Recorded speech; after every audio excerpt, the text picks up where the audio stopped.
Pessoas que tiveram a vida transformada por Deus. Verdadeiras histórias de conversão rumo à vida. É isso que você encontra aqui no programa 180 Graus, o ponto da virada, que começa agora.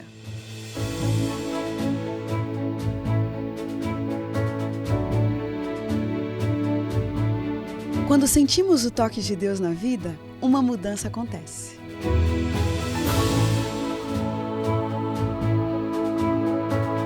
Surge à nossa frente possibilidades de felicidade plena.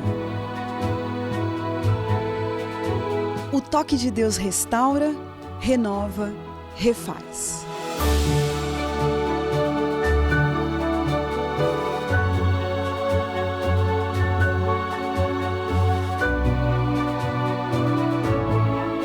Hoje conheceremos uma pessoa que experimentou essa graça maravilhosa. Ela vai nos contar sobre essa mudança de 180 graus que lhe trouxe paz.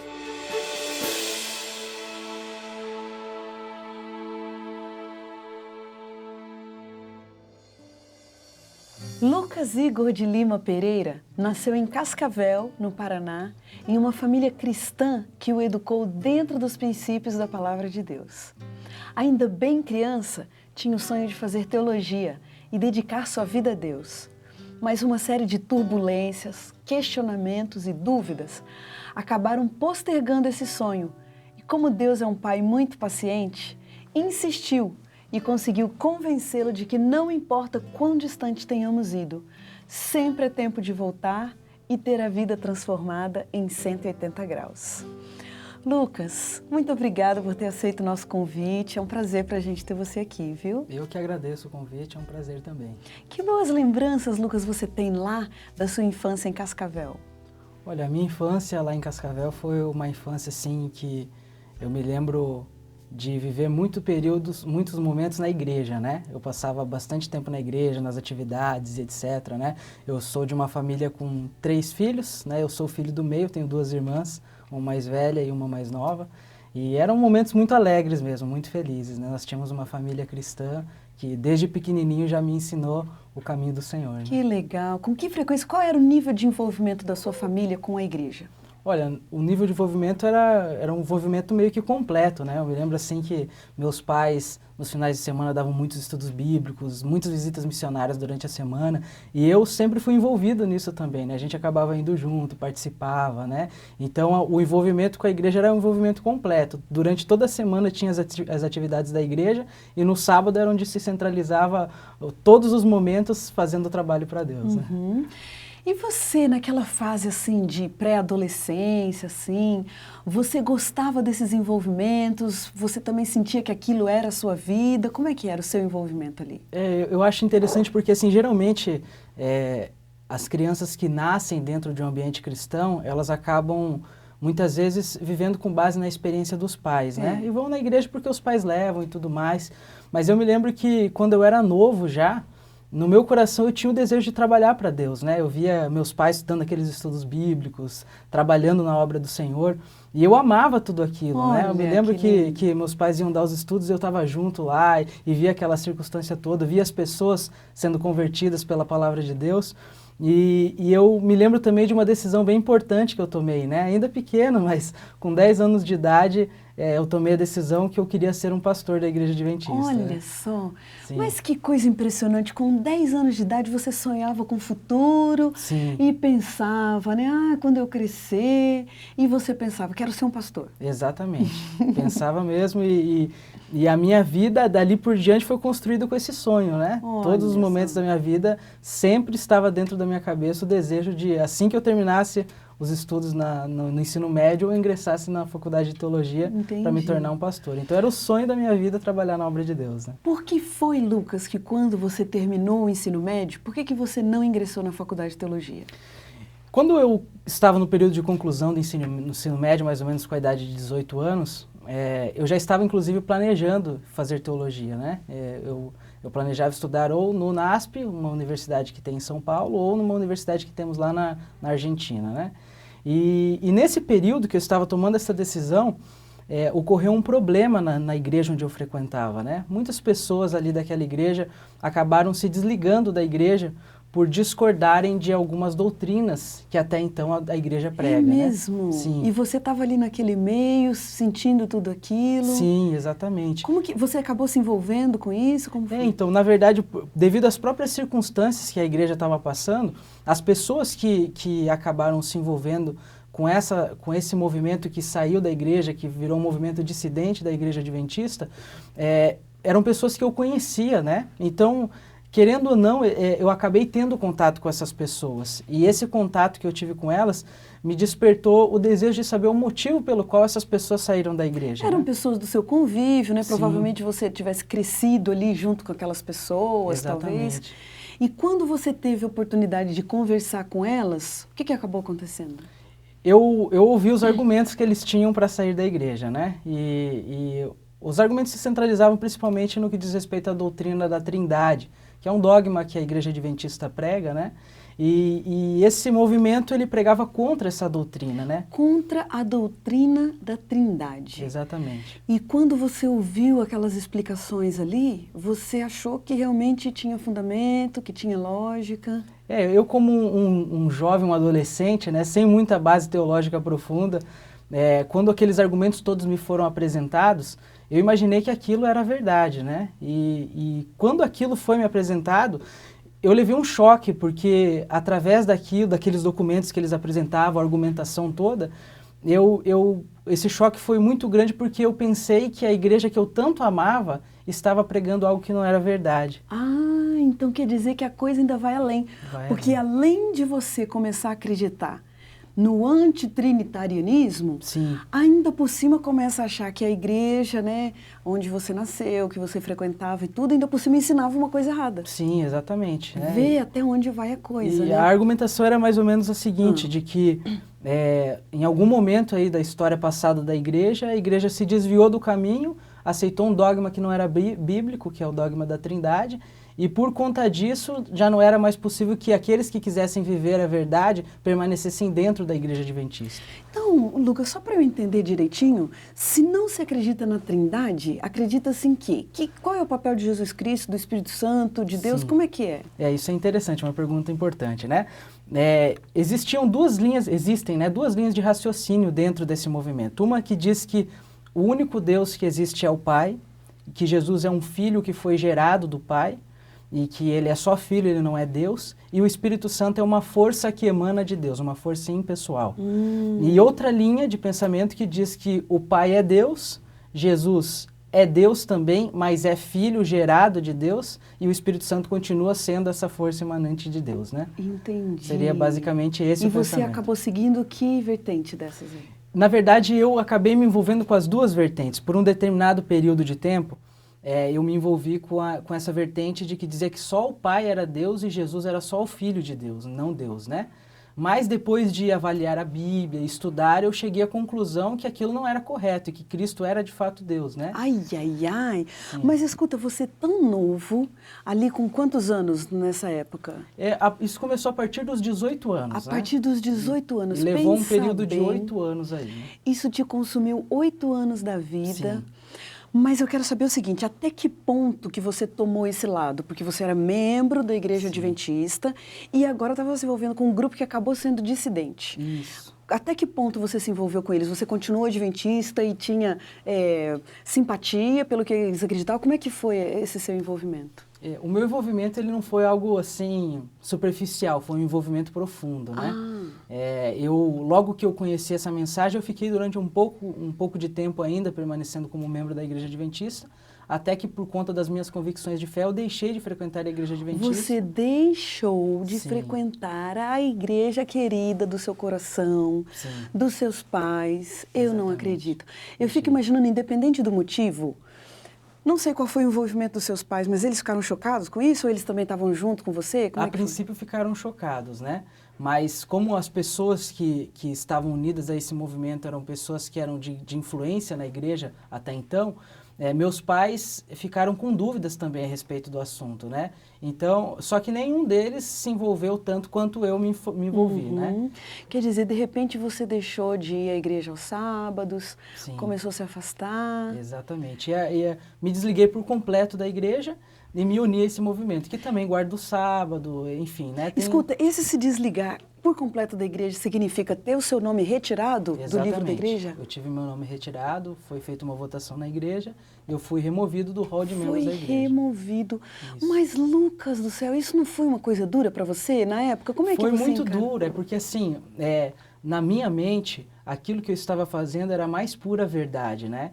Então, quando aconteceu de eu ser removido dos membros, o nome ser removido do hall de membros da igreja, eu acabei ficando muito triste, mas ao mesmo tempo consolado, pensando, bom, é a vontade de Deus, eu estou seguindo aquilo que é a verdade. Uhum. Então, por mais que eu me decepcionasse muito, ao mesmo tempo eu tinha um certo consolo em pensar que eu estava seguindo um caminho que era correto. Quer dizer, você estava 100% convicto Sim, daquela sua crença? 100% convicto.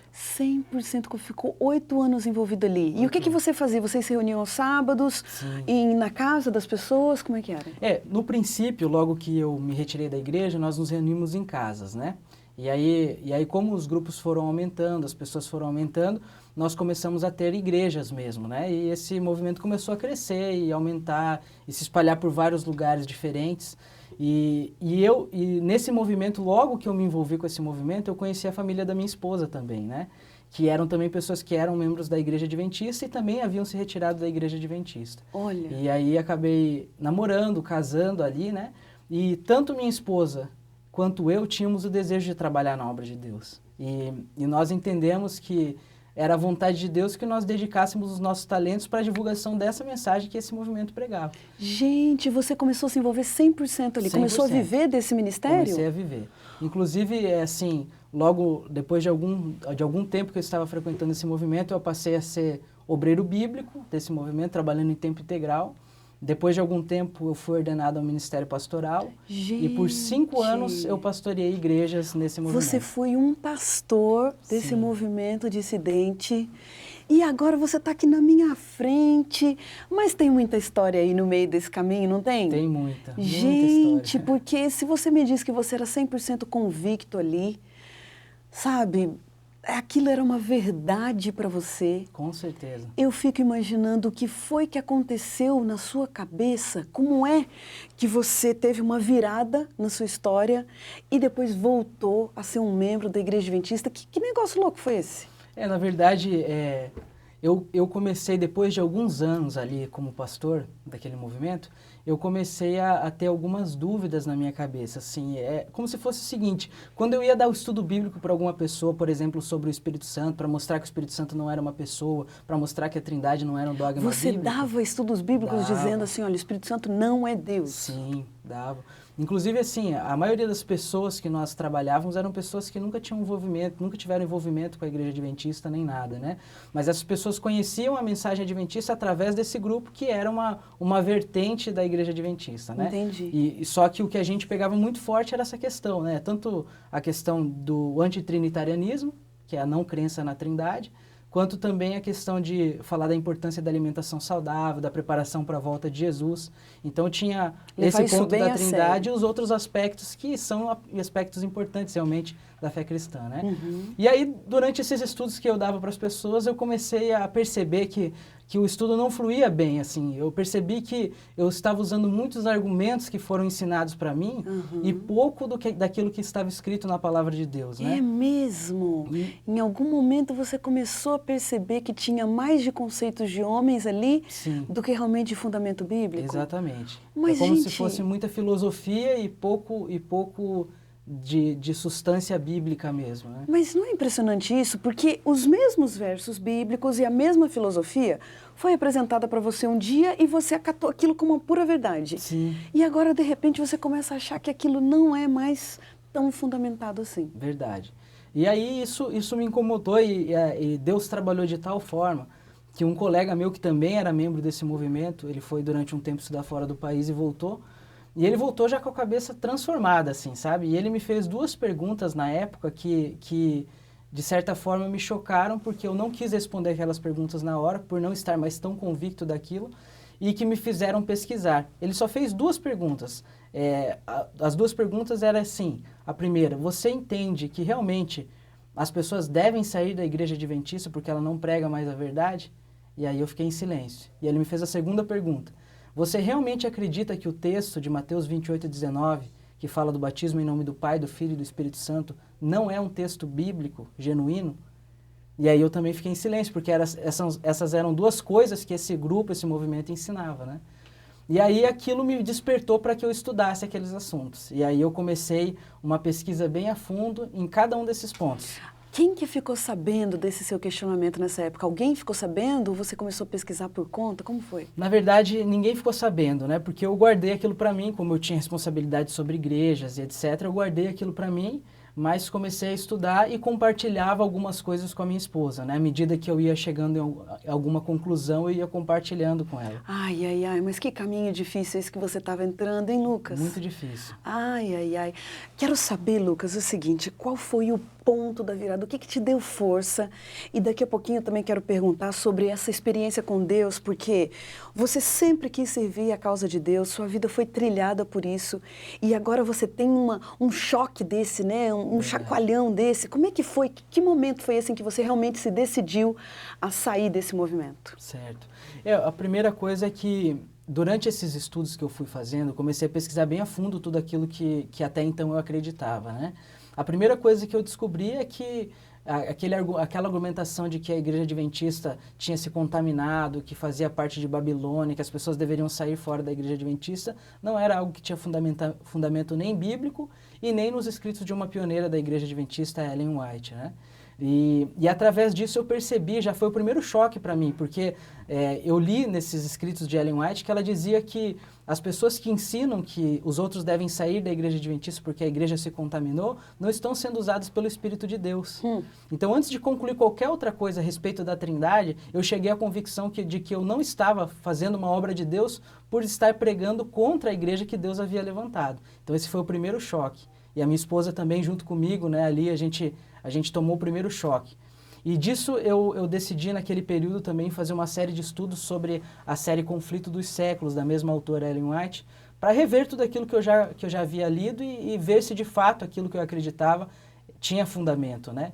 Então eu fiz essa leitura desses 5 livros, ao mesmo tempo que eu levei uma pesquisa bem a fundo sobre a personalidade e natureza do Espírito Santo.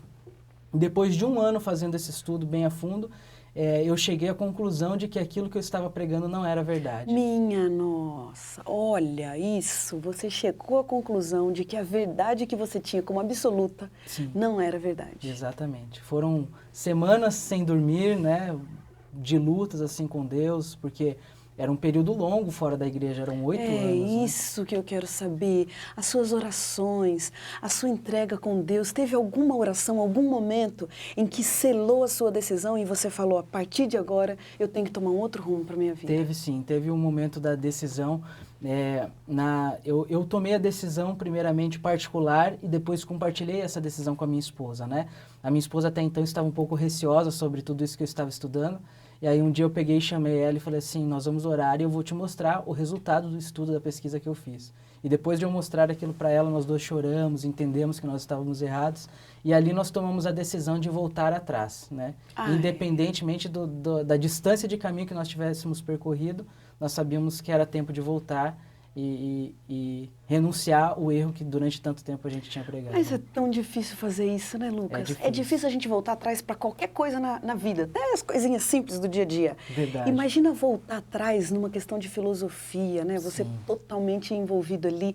Que tipo de obstáculos que você teve que enfrentar para tomar essa decisão? Quando a gente fala a respeito de tomar uma decisão assim tão séria de uma filosofia de vida que a gente carregava durante tantos anos, eu acho que o primeiro aspecto que pega é a questão do orgulho pessoal, né?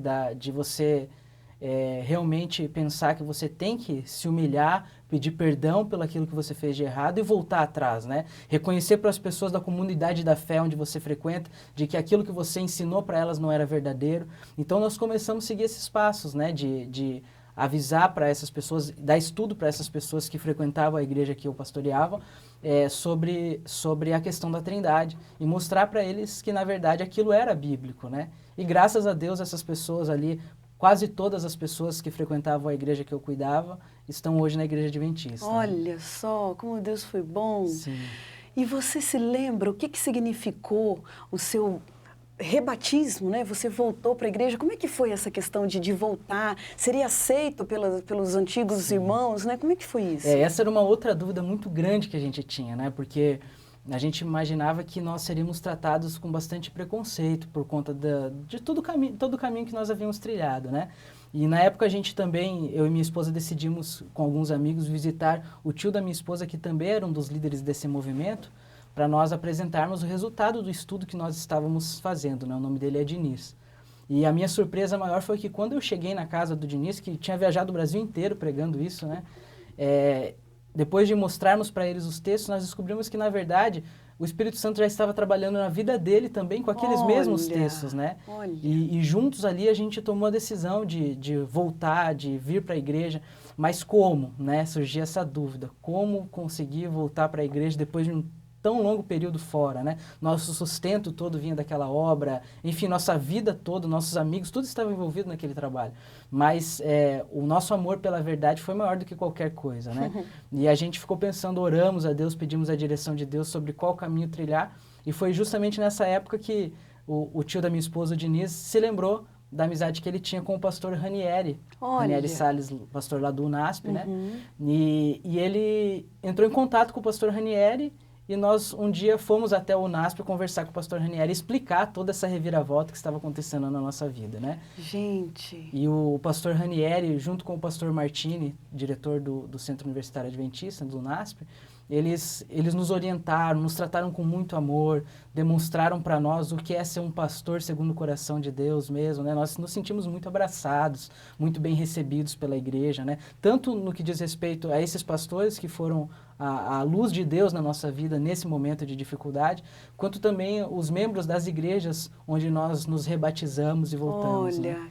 Que momento lindo deve ter sido aquele do seu rebatismo. Foi muito lindo mesmo. Eu fiz a questão na época, eu já morava em São Paulo fazia alguns anos, mas na época eu fiz questão de retornar até a minha igreja de origem, lá na Igreja Central de Cascavel, Paraná, Igreja Adventista Central, e lá eu me rebatizei, contei o meu testemunho, né?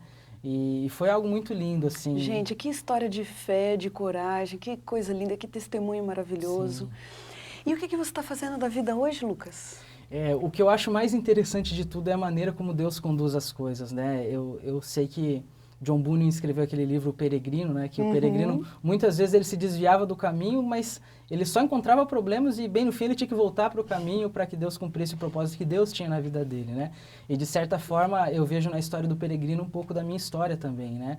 De ter me desviado por um longo período, voltado, e hoje, para a honra e glória do Senhor, Deus está cumprindo na minha vida aquele sonho que eu tive com 10 anos de idade. Hoje eu curso teologia no UNASP. Olha. E estou me preparando para servir a Deus na Igreja Adventista. Puxa vida, finalmente, né? Sim. Aquele sonho de criança.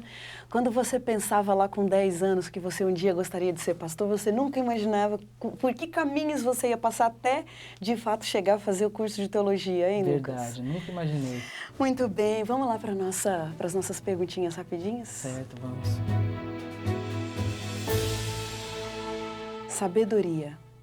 É algo que nós precisamos. Deus. Tudo. O Espírito Santo. O meu guia. Jesus Cristo. O meu Salvador. Felicidade. Algo que deve sempre estar presente. E o perdão? Perdão é algo que é incondicional de Deus para conosco. Um sentimento constante. Gratidão. E o futuro? Futuro de alegria e esperança. Um perigo. Um perigo. O medo da perdição. Uma grande necessidade. De Jesus. Uma dica. Ouvir os outros. Um privilégio. Conhecer a Deus. Um medo. Um medo? Deixa eu ver. Um medo de não saber fazer as coisas da maneira que Deus deseja. Uma grande verdade. Uma grande verdade, a Trindade. Uma grande mentira. O antitrinitarianismo. Casamento. Tudo na minha vida. Sofrimento.